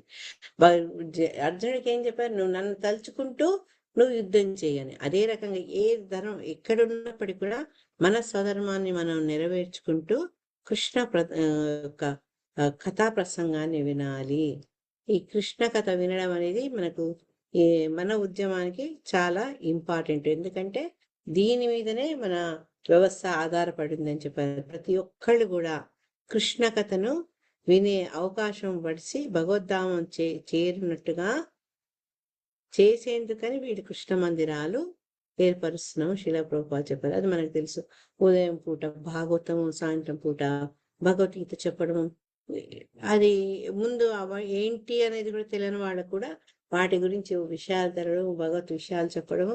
కృష్ణ మందిరాల్లో ఈ రకంగా వాళ్లకు ఆస్తికతను వాళ్ళలో పెంపొందించే ప్రయత్నాలు చేస్తున్నారు అని చెప్పి శిలా ప్రభుపాద అంటే ప్రతి ఒక్కరు కూడా కృష్ణ కథ వినాలి. దాని ఉద్దేశం మీదనే మా దగ్గర అనేక సెంటర్స్ తెరవబడినాయి. కొందరు అడుగుతారు కదా, సెంటర్స్ పెట్టుడు ఎందుకు, ఇన్ని గుళ్ళు ఎందుకు చెప్పాలి, హాస్పిటల్స్ పెట్టొచ్చు కదా, స్కూల్స్ తెరవచ్చు కదా అని. కానీ అవన్నీ ఏంటంటే ఈ భౌతిక పరమైనటువంటి సహాయం చేస్తాయి. కానీ కృష్ణ మందిరాల ద్వారా ఆధ్యాత్మికతను పెంచడంతో మనం ఏంటంటే పరలోకానికి కూడా మార్గాన్ని సుగమం చేస్తుంది అన్నమాట. హరే కృష్ణ. 70 శ్లోక 70లో ఏం చెప్తున్నారంటే భగవంతుని ఏ రకంగా పూజించాలి, ఎందుకు పూజించాలి. తమేవాత్మానమాత్మస్థం సర్వభూతేష్వస్థితం పూజయత్వం గృణంతశ్చ జాయంతశ్చాసకృద్ధరిం. హరే కృష్ణ. కృష్ణ మాతాజీ. చదువు చేసి మాతాజీ. తమేవాత్మానమాత్మస్థం సర్వభూతేష్వస్థితం పూజయధ్వం గృణంతశ్చ ధ్యాయంతశ్చాసకృద్ధరం. కనుక ఓ రాజకుమారులారా, దేవదేవుడకు శ్రీహరి ఎల్లరి హృదయములలో విరాజమానుడై ఉన్నాడు. అతడు మీ హృదయములందులో నిలిచి ఉన్నాడు. అందుచే అతని మహిమలను కీర్తించుచు అతనినే నిరంతరం ధ్యానింపుడు. హరే కృష్ణ. Thank you. హరే కృష్ణ. దీనికి శిలా ప్రభుపాద పర్పట్ చాలా బాగుంది. అంటే అది మనకు నిత్యం ఈ జీవితంలో ఏ రకంగా మనం అన్వయించుకోవాలి. ఇక్కడ ఏం చెప్పారంటే ఆ శ్రీహరి అందరి హృదయాల్లో ఉన్నారు, మీ హృదయాల్లో కూడా ఉన్నారు ఆయనే. అందుకని ఏం చేయాలంటే ఆయన గురించి వినండి, ఆయన నిరంతరం ధ్యానించండి. మనందరికీ కూడా మనం చేయాల్సింది భగవంతుడి గురించి వినడము, భగవంతుని ధ్యానించడం అనమాట. దీనికి శిలా ప్రభుపాద చక్కటి భాషలు ఇచ్చారు. దాంట్లో ఏంటంటే అసకృత అంటే కొన్నిసార్లు కొన్ని నిమిషాలని కాదు, నిరంతరం నిత్యం భాగవత సేవ మనం చెప్తాం కదా. దీంట్లో ఇక్కడ ఏం చెప్పారంటే చైతన్య మహాప్రభు చెప్పినట్టు కీర్తనీయ సదా హరిహి, ఎప్పుడూ భగవంతు నామాన్ని జపించాలి. జపించాలి అంటే ఎట్లా అవుతుంది మాతాజీ? ఎప్పుడు మాల పెట్టుకుని కూర్చుంటే పనులు అవుతాయా? కానీ మాల మీద మనకు 16 రౌండ్లే చెప్పారు మెయిన్ గా ఈ ప్రస్తుత పరిస్థితులు బట్టి. కానీ మిగతా సమయంలో ఎప్పుడు భగవంతుని మన నాలుగైతే దానికి ఎప్పుడు అంటే ఎప్పుడు అది ఉపయోగించుకోవచ్చు. చెవుల ద్వారా వినొచ్చు భగవంతుని, ఆయన నామాన్ని జపించుకోవచ్చు, కీర్తించవచ్చు, ఆయన గురించి వినొచ్చు. ఇదనమాట ఈ చైతన్య దాంట్లో. మేము 16 రౌండ్స్ మినిమం ఎందుకు చేస్తాము అంటే ఈ నిరంతరం అనే దాంట్లో భాగంగా భగవన్ నామాన్ని ఈ రకంగా జపం చేస్తామని శిలా ప్రభుపాద చెప్పి అస్సలు ఎలా చేయాలి అంటే హరిదాస్ ఠాకూర్ లాగా చేయాలి అని చెప్పారనమాట. హరిదాస్ ఠాకూర్ రోజు 3 లక్షల హరినామాన్ని ఉచ్చరించేవారు. ఎందుకంటే వేరే పని చేయకపోయేది. కానీ మనకేంటంటే ఈ భౌతిక ప్రపంచంలో మనల్ని పోషించుకోవాలి, మన మీద ఆధారపడిన వాళ్ళని పోషించుకోవాలి. కాబట్టి శిలా ప్రభుపాద వారు చాలా కరుణతోటి మినిమం 16 రౌండ్స్ అని చెప్పారు. అది కూడా చేసుకునే చాలా కష్టపడుతున్నాం మనం. ఇంకేం చెప్పారంటే రఘునాథ గోస్వామి గురించి ఇక్కడ చెప్పారు శిలా ప్రభుపాద. వీళ్ళు కూడా గోస్వామి అంటే వాళ్ళు ఇంద్రియాలు జయించిన వాళ్ళు, వాళ్ళకి ఏముంది అట్లా రిలాక్స్ అవ్వలే. వాళ్ళు కూడా నిరంతరం కూడా చాలా నిష్ఠతో భగవన్నామాన్ని వాళ్ళు జపించేవాళ్ళు. జపిస్తూ నమస్కారం ఇప్పుడు మనం బృందావనంలో గిరిరాజ ప్రదక్షిణప్పుడు చూస్తుంటాం కదా, లేస్తుంటారు, మళ్ళా లేచి మళ్ళా దండవత్ చేస్తారు, మళ్ళా లేచి మళ్ళా దండవత్ చేస్తారు. ఆ రకంగా వాళ్ళు చేస్తుండేవాళ్ళు అనమాట. అని చెప్పి ఇక్కడ శిల ప్రభుపాద మనకు ఈ షట్కోస్వామి అష్టకంలో పాడతారు కదా, సంఖ్యాపూర్వక నామగాన నతిభి కాలావసానో కృతో, అంటే లెక్క ప్రకారం సంఖ్యామాన అంటే ఆ లెక్క బట్టి ఆయన రోజు హరినామాన్ని చేసుకునేవాళ్ళు, తర్వాత అదే సంఖ్యలో నమస్కారాలు కూడా చేసేవాళ్ళు. అంటే అంత గొప్ప భక్తులు కూడా వాళ్ళ ఆ నియమాన్ని వాళ్ళు ఎప్పుడూ పాటిస్తూ ఉండేవాళ్ళు అనమాట. అందుకని ఇక్కడ రాజకుమారులకు ఏం చేసిందంటే భగవంతుడిని అర్చిస్తూ ఈ తీవ్రమైన తపస్సును అతను చేపట్టాల్సి ఉంది, వాళ్ళ డ్యూటీ. ఎందుకంటే తండ్రి గారు చెప్పారు, మీరు తొందరగా కళ్యాణం చేసుకోవాలి, ఈ ప్రజోత్పత్తిని చేయాలి, ఎందుకంటే వాళ్ళు కూడా ప్రజాపతులు కాబోతున్నారు, వాళ్ళ ధర్మాన్ని వాళ్ళు పాటించాలి. కాబట్టి ముందు ఈ కార్యం కంటే ముందు భగవంతుడిని ధ్యానించండి, ఆయన్ని కీర్తించండి అని పరమ వైష్ణవుడైనటువంటి శివుడు వాళ్ళే చెప్తాడు అనమాట. అయితే అది ఆయనకి ఎట్లా తెలిసిందంటే, ఈ ఎవరి ద్వారా శివుడికి ఈ స్తోత్రం వచ్చిందంటే ఆయన తండ్రి గారైన బ్రహ్మ ద్వారా అది వచ్చిందనమాట. బ్రహ్మ ద్వారా వచ్చి అక్కడి నుంచి అతను మిగతా వీళ్ళందరికీ కూడా ఈ ప్రచేతాస్ అందరికీ బోధించడం జరిగింది. ఏ రకంగా అయితే తండ్రి తనకు చెప్పాడో అది తను తూచా తప్పకుండా పాటించాడు. మళ్ళీ అదే విధానం, అదే ఈ స్తోత్రాన్ని పరంపరా విధానంగా ప్రచేతాస్ కూడా అతను ఉపదేశించాడు అనమాట. ఈ గురువు తన గురువు ద్వారా పొందిన జ్ఞానాన్ని మళ్ళా తన శిష్యులకు కూడా ఇవ్వాలి. ఇది పరంపర సిస్టమ్ అనమాట ప్రామాణికంగా. లాస్ట్ శిలా ప్రభుపాద ఒక పదాన్ని అంటే లాస్ట్ లైన్ లో వస్తుంది, ధ్యాయంత శాస కృద్ధరిం ఆత్మా సమస్తానం సర్వభూతేషు అవస్థితం అనే పదం కూడా ఇందులో ఇంపార్టెంట్ అని చెప్పారనమాట. ఫస్ట్ లైన్ లో ఉంది అది.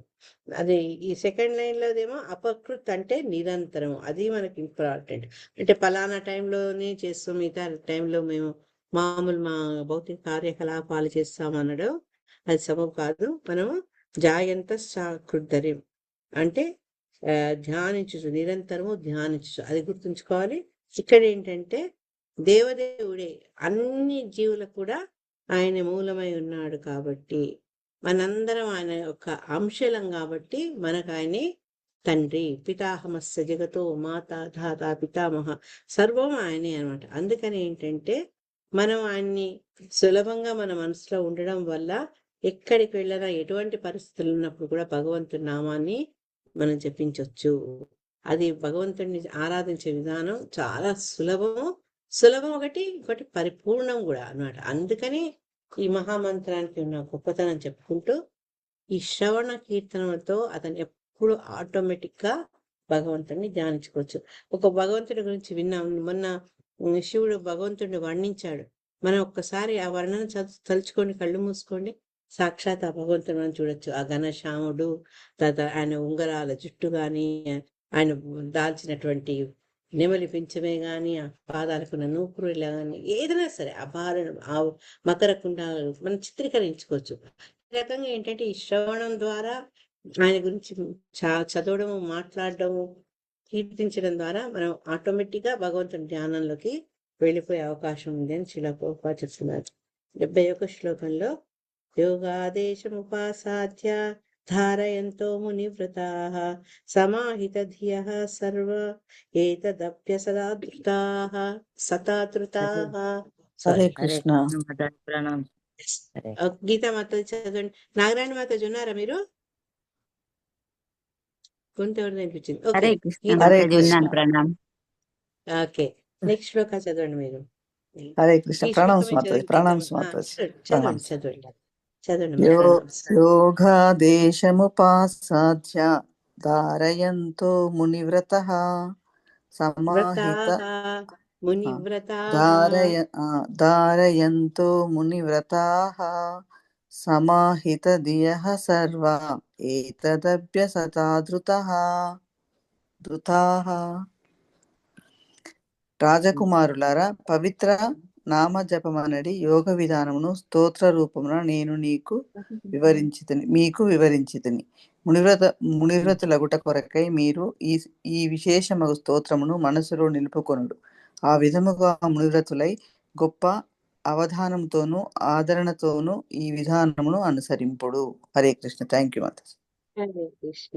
ఇక్కడ కూడా మనకు ఇండైరెక్ట్ మీకు వినిపిస్తుంది నేను మాట్లాడేది, ఇంటర్నెట్ కనెక్షన్ అన్స్టేబుల్ అని వస్తుంది. ఓకే, బానే ఉంది ఇక్కడ మాతాజీ. ఏం చెప్తున్నారు? పర్వాలేదు కదమ్మా. ఇక్కడ ఏంటంటే మళ్ళా చూడండి, పవిత్ర నామం అనేది యోగ విధానం అని చెప్తున్నారు. ఇప్పుడు మనం చేసే నామ జపం ఉంటుంది కదా, అది కూడా యోగ విధానం. అది మనకు అనేక సార్లు పరకోట్ల శ్రీలా ప్రభుపాద వారు చెప్తారన్నమాట. సో ఈ స్తోత్ర రూపంలో ఏ రకంగా భగవన్ నామాన్ని జపించాలి అనే ఆ యోగ విద్యను శివుడి ద్వారా ప్రచేతులకు చెప్పడం జరిగింది అనమాట. అందుకని వాళ్ళు ఏం చెప్పారంటే, అవునా? మాతాజీ మ్యూట్ లోకి వెళ్ళండి, తర్వాత ఆన్ చేయండి. ఈ స్తోత్రాన్ని మీరు మనసులో పెట్టుకోండి. మునులు మునివ్రతులు అవుటకు అంటే మౌనాన్ని పాటిస్తూ భగవంతుని ధ్యానిస్తూ మీరు ఈ స్తోత్రాన్ని మనసులో నింపుకోండి అని చెప్పి చక్కగా ప్రాక్టీస్ చేస్తూ ఆచరిస్తూ ఆదరణతోటి ఈ విధానం చేయండి అని చెప్పారు. ఇది శివుడు ఈ రకంగా ప్రచేతలకు ఆయన మార్గదర్శకం చూస్తున్నారు అనమాట. ఈ ధ్యానము ధారణ ఇవన్నీ శిలా ప్రభుపాద మన అష్టాంగ యోగ విధానం ఉంది కదా, అవన్నీ ఏంటంటే ఎప్పుడైతే అష్టాంగ యోగం చేస్తే దాంట్లో మనకు బాడీలీ కసరత్తు కూడా చేయాల్సి వస్తుంది అనమాట. ఆసనాలు వేయడం, రకరకాల ఆసనాలు వేయడము, ఊపిరి బిగపెట్టడం, ఇవన్నీ అతను అప్పుడు ఆ రాసక మీద జ్ఞానాన్ని కేంద్రీకరించి 6th చాప్టర్లో కూడా చదువుతాను అనమాట. ఇవన్నీ చాలా రూల్స్ రెగ్యులేషన్స్ ఉన్నాయి. ఫలానా ఆసనంలో ఉండాలి, ఫలానా భంగిమలో ఉండాలి, ఫలానా సమయంలో చేయాలి, ఇవన్నీ అట్లా చాలా నియమ నిబంధనలు ఉన్నాయి. కాబట్టి ప్రస్తుత పరిస్థితుల్లో దాన్ని అనుసరించడం చాలా కష్టం. ప్రస్తుత పరిస్థితి అప్పుడే ఆయనే చెప్పారు, అది నా వల్ల కాదు అనేసి. అర్జునుడు ఖచ్చితంగా చెప్తాడు ధ్యానయోగంలో ఇవన్నిటి చర్చ వచ్చినప్పుడు. కాబట్టి ఏంటంటే దానికి ఆల్టర్నేటివ్ ఇంకా మంచిగా ఉపయోగం పొందాలి అంటే భక్తి యోగం చేయాలి. అందుకని ఈ భక్తి యోగం అన్నిటికంటే గొప్పది, సులభమైంది అని చెప్తున్నారు అనమాట. కాబట్టి అది ఈ రోజుల్లో అనుకుంటున్నాం, కానీ ఆ రోజుల్లోనే శివుడు ఈ ప్రచేతాస్కి ఆ యోగ విధానాన్ని చెప్పిన్నారు అనమాట. కాబట్టి ఇది కొత్తది కాదు, ఇప్పుడు మనకి ఇప్పుడు చెప్పారు కాబట్టి ఇది కొత్తది కాదు, అది అప్పటి నుంచే ఉంది. అంతేగాక అన్ని యోగాల్లో కూడా సర్వోత్కృష్టమైనది ఏంటి అంటే భక్తి యోగము అనే విషయం మనకు సాక్షాత్ భగవంతుడి ద్వారా చెప్పడం జరిగింది. ఈ భక్తి యోగం గురించి ఏ చాప్టర్లు ఎక్కువ మాట్లాడతారు మాతాజీ? భగవద్గీతలో అంతా భక్తి గురించి చెప్తారు ఎక్కువ, కానీ ఏ చాప్టర్లు ఎక్కువ చదువుతారు భక్తి యోగం గురించి?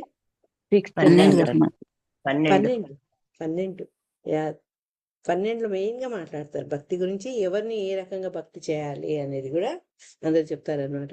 సో భక్తి యోగం సర్వోత్కృష్టమైన యోగ పద్ధతి అని భగవంతుడే స్వయంగా చెప్పాడు అని చెప్పి, ఎవరైతే ఈ యోగులు ఉంటారో వాళ్ళు భగవంతుని ఎవరు తలుచుకుంటారో అటువంటి ఏ యోగానికి ప్రీతముడు కూడా 6వ అధ్యాయంలో చివర్లో చెప్తారనమాట. యోగి నామ సర్వేషాం మద్గతే నాంతరాత్మన శ్రద్ధావాన్ భజతే యోమాం సమేయుక్త తమోమత. అంటే ఎప్పుడు భగవంతుని భావంలోనే నిల్చుంటాడు, తర్వాత తను ఎప్పుడు భగవంతుడినే స్మరిస్తుంటాడు. ఉట్టి స్మరించడే కాదు, భగవంతుని ప్రేమతో సేవలు కూడా చేస్తుంటాడు అనమాట. అటువంటి వాడు, అటువంటి యోగి అందరి యోగుల కంటే నాకు ప్రియమైన వాడు, అందరిలో అతను ఉన్నతుడు, నాతో యోగం ద్వారా కలుసుకున్నవాడు అని చెప్తున్నారు అనమాట. అటువంటి భక్తుల గురించి ప్రస్తావిస్తే ఏం చెప్పారంటే, ఈ బోధనలన్నీ గుర్తుంచుకొని భగవంతుని ఎప్పుడు స్మరించుకుంటూ ఆయన యొక్క మహిమలు ఎక్కడ అవకాశం వస్తే అప్పుడు భగవంతుని యొక్క మహిమలు కీర్తించేటట్టుగా ఉండాలి. అటువంటి వాడు సర్వోత్కృష్టుడైనటువంటి యోగి, అందరిలో బెస్ట్ యోగి అన్నమాట. దీన్ని బట్టి మనకి ఏం తెలుస్తుందంటే, ఆ రోజుల నుంచి అనాది కాలం నుంచి కూడా భక్తి అనేది చాలా ఇంపార్టెంట్ ఇవ్వబడింది అనే విషయం తెలుస్తుంది అనమాట. దాని ఆధారంగా ఇప్పుడు భక్తి కల్ట్ అనేక భక్తి కల్ట్స్ వచ్చాయి. ఈవెన్ కృష్ణ చైతన్య ఉద్యమం కూడా దీని ద్వారానే భగవంతుడి గురించి కీర్తించడము, తర్వాత హరే కృష్ణ నామ జపం చేయడము, ఇవన్నీ కూడా సాగుతున్నాయి అనమాట.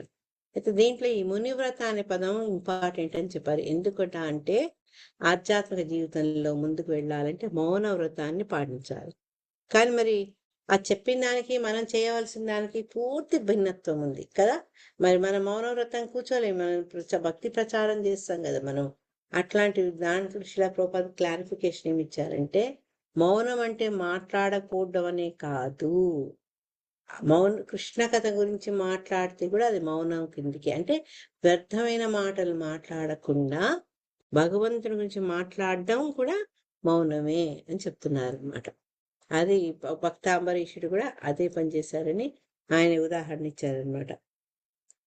అంటే అనవసరంగా మాట్లాడి గ్రామ్య కథలు మాట్లాడి వేరే వాళ్ళతోటి తిరిగి సమయం వేస్ట్ చేసుకోకుండా ఈ జన్మలో మన మౌనం అంటే భగవంతుడి గురించి మాట్లాడడం ఇంపార్టెంట్ కాబట్టి అదే పని చేయాలి అని శిలా ప్రభుపాద చెప్తున్నాం.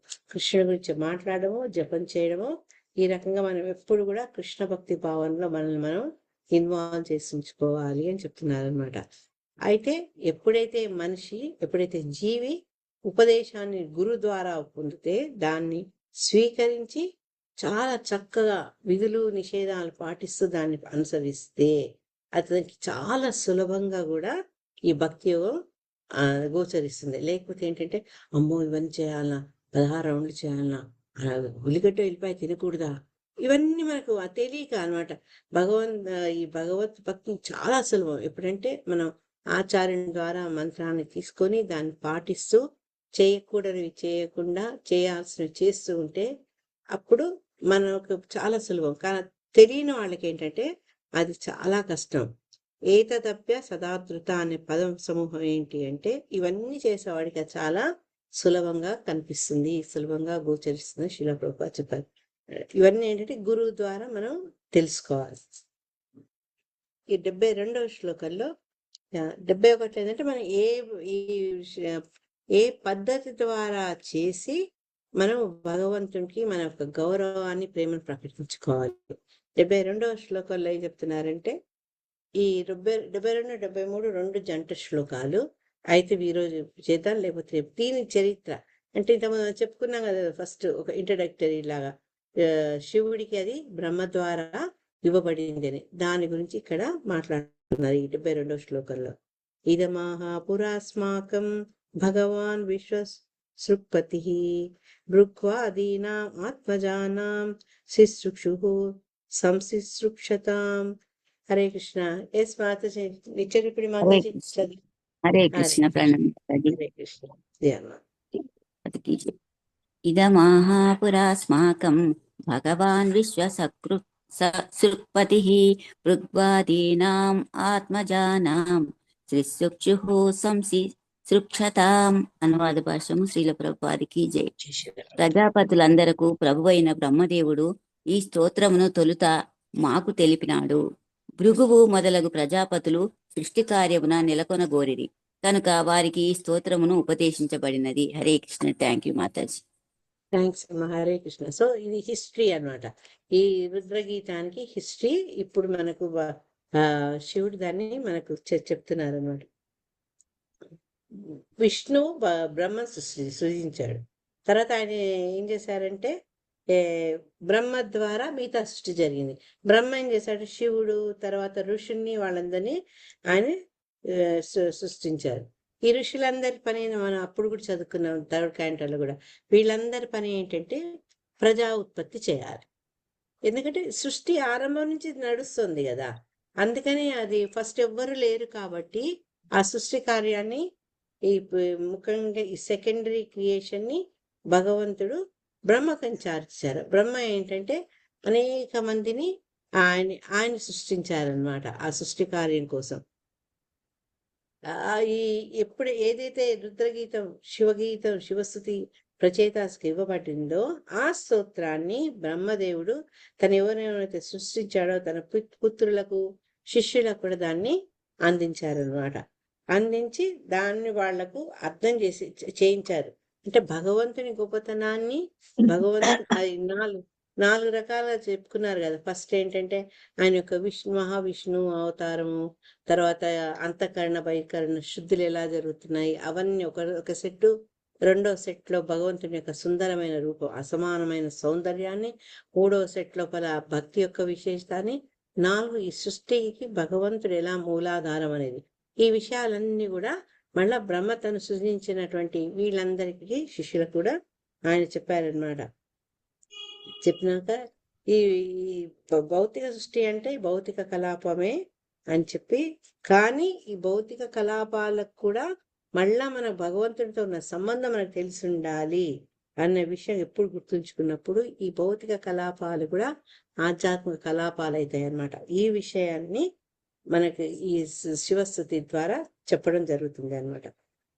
ఎప్పుడైతే మనం భౌతిక కార్యాలు నెరవేరుస్తూ కూడా భగవంతుని మనసులో పెట్టుకుంటామో అప్పుడు ఏంటి అంటే భగవంతుని ఎప్పుడు మనము సంపర్కంలో, కనెక్షన్లో ఉండొచ్చు అనమాట. ఈ విధంగా సృష్టికారు నిలబడినప్పటికీ కూడా కృష్ణ భక్తి భావన పదం నుంచి మనం వైదొలగబోము. అంటే భగవంతుని ఆజ్ఞ మేరకు ఈ సృష్టి, ఈ ఉత్పత్తి ఇవన్నీ చేస్తున్నప్పటికీ కూడా మనం భగవద్భక్తి నుంచి పక్క జరగం. ఇది ఎవరెవరికి చెప్తున్నారు? శివుడు ప్రచేతాసు చెప్తున్నాడు. ప్రచేతాసు కూడా ముందు ముందు వాళ్ళు ప్రజాపతులుగా వాళ్ళ ధర్మాన్ని వాళ్ళు వర్తించాల్సి వస్తుంది, ధర్మాన్ని నిర్వహించాల్సి వస్తుంది. అందుకని శివుడు వాళ్లకు మనం అని చెప్తున్నారనమాట. మన ఈ భౌతిక కలాపాలలో గోచరించే ఈ పనులు చేసినప్పటికీ భగవంతుని మన మనసులో, భగవంతుని మన కేంద్రంలో పెట్టుకుంటే అప్పుడు మనం ఏంటంటే ఈ కృష్ణ భావన నుంచి, ఆ భక్తి నుంచి మనం పక్కకు వెళ్ళము. ఆ విషయాన్ని చెప్తున్నారట. చెప్తూ శిలా ప్రభుపాదు మన కృష్ణ చైతన్య ఉద్యమం కూడా దీనికోసమే, ఈ ప్రయోజనం కోసమే ఏర్పాటు చేయబడింది అని చెప్తున్నారు.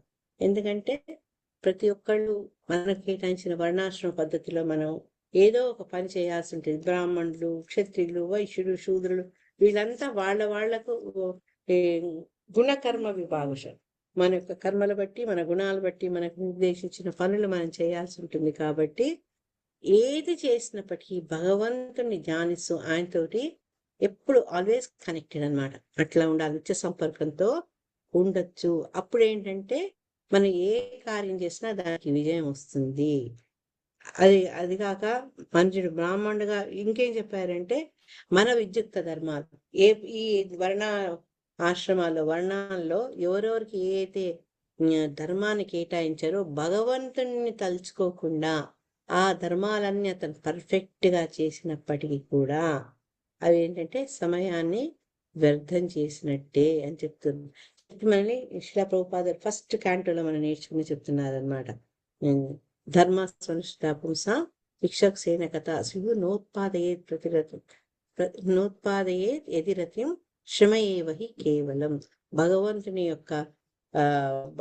పట్ల మనకు కనుక ఆసక్తి, రతి కలిగించకపోతే మనం ఎటువంటి ధర్మాన్ని నిర్వర్తించినా అది టైం వేస్ట్, శ్రమ ఏవహి కేవలం అని చెప్తున్నారు. సో స్వధర్మ పాలనలో నియుక్తులై ఉన్నప్పటికీ అతని కృష్ణ భక్తి భావనాయుత కర్మలతో ఎటువంటి ప్రతిబంధకము, అంతరాయం కలగరాదు. శ్రవణము, కీర్తనము, స్మరణంతో కూడిన భక్తి యోగాన్ని అతను కొనసాగించాలి. నీ వృత్తి ధర్మాన్ని, నీ విద్యుక్త ధర్మాన్ని నువ్వు ఆచరిస్తూ కూడా అప్పుడు భగవద్భక్తి యోగాన్ని చేసుకోవచ్చు. అంతేగాని భక్తి యోగం, నువ్వు భక్తిలోకి వచ్చినప్పుడు నీ డ్యూటీని మానమని ఎవ్వరూ చెప్పారనమాట అని చెప్పి మళ్ళా శిలా ప్రభుపాద మనకి ఏం చెప్తున్నారంటే సర్వజీవులకు కారణమైన వాడు సర్వ వ్యాపకుడైనటువంటి భగవంతుణ్ణి అర్చిస్తూ ఎవరైతే తమ విద్యుక్త ధర్మాన్ని ఓనరిస్తారో అటువంటి మనుషులు పూర్ణత్వాన్ని పొందుతారు. భక్తి చేయమన్నానని నీ స్వధర్మాన్ని నువ్వు నిర్లక్ష్యం చేయకూడదు. అదేగాక నీ స్వధర్మాన్ని నెరవేరుస్తూ నువ్వు భక్తిని నువ్వు విసర్జించకూడదు. కాబట్టి దాని బదులు నువ్వు స్వధర్మం చేస్తూ భగవంతుడిని నువ్వు ఎప్పుడు నీ మనసులో పెట్టుకోని భగవద్గీతలో మళ్ళా భగవంతుడి 18వ అధ్యాయంలో కూడా ఈ విషయాన్ని మనకు చెప్పడం జరిగింది. ఈ రకంగా ఏంటంటే ఈ శ్లోకంలో ఇంపార్టెంట్ చెప్పి స్వధర్మ నిర్వహణ, భగవంతుని ఎప్పుడు కేంద్రంగా పెట్టుకుంటూ మన ధర్మపాలనను చేయాలి. స్వనుష్ఠితస్య ధర్మస్య సంసిద్ధి హరితోషం. ఈ విధంగా భగవంతుడు మనము ఆనందం చేయొచ్చు. మన యొక్క స్వధర్మాన్ని సాగిస్తూ దేవుణ్ణి సంతృష్టిపరిచే ప్రయత్నాలు చేయాలి. భక్తి చేస్తున్నాం, భక్తి మార్గంలోకి వచ్చామంటే భార్య పిల్లల్ని నిర్లక్ష్యం చేసుడు కాదు, ఇంటిని భర్తను వదిలేసుడు కాదు. మన భక్తి చేస్తూ మన వాళ్లకు సేవ చేస్తూ భగవంతుడి మన జీవితంలో కేంద్రంగా చేసుకుని సర్వకాలావస్థలందు ఆయన్ని తలుచుకుంటే అది మనకు పూర్ణత్వం వస్తుంది. లేకపోతే మన విధులు వదిలేసి భక్తి చేసినా లేకుంటే భక్తిని వదిలేసి మనం ఎదురు చేసినా అది పూర్ణత్వంకి దారి తీయదు అని చెప్తున్నారు. హరే కృష్ణ. 1 సెకండ్ దసరాణి మాతాజీ ఏదని చెప్పుతండి. ఏంటి మాతాజీ?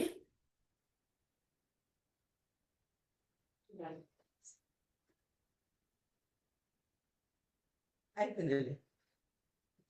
హరే కృష్ణ. బెల్ మోగింది అందుకే బయటికి పోవచ్చు. Okay. No problem. Hare Krishna. Time అయిపోయింది. మాతాజీ ఏదన్నా డౌట్ ఉందా చెప్పిన దాంట్లో? చెప్పిన విధానంలో ఏదైనా మీకు అర్థం కానుందా? రేపు పూర్తి చేసేద్దాం ఎట్టి పరిస్థితుల్లో. చేసి ఎల్లుండి పోతనాకు వెళ్దాం. హరే కృష్ణ. ఇంకా 5 ఉంది మాతాజీ, అయిపోతుంది. 78. శ్రీమద్ భాగవతానికి జై, రుద్ర గీతానికి జై, హరే ప్రచేతాస్ కి జై, గోపికా గీత మాతాజీకి జై. హరే కృష్ణ. ఏదైనా మిస్ అయినా ఏదైనా పాయింట్ యాడ్ చేద్దాం అనుకుంటున్నావా? లేదు మాతాజీ. ఓకే. నాకు ఇది నచ్చింది, ప్రహ్లాదునిది. నాకు మీనింగ్ ఎవరు చదవలేదు మాతాజీలు. 7వ స్కందం 9వ అధ్యాయం 43వ శ్లోకం. లేకపోతే నేను ఇంగ్లీష్ లో చదివి నా ఇష్టం వచ్చినట్టు తెలుగులో దాన్ని ట్రాన్స్లేట్ చేస్తాను. దాంబోదరి రికార్డింగ్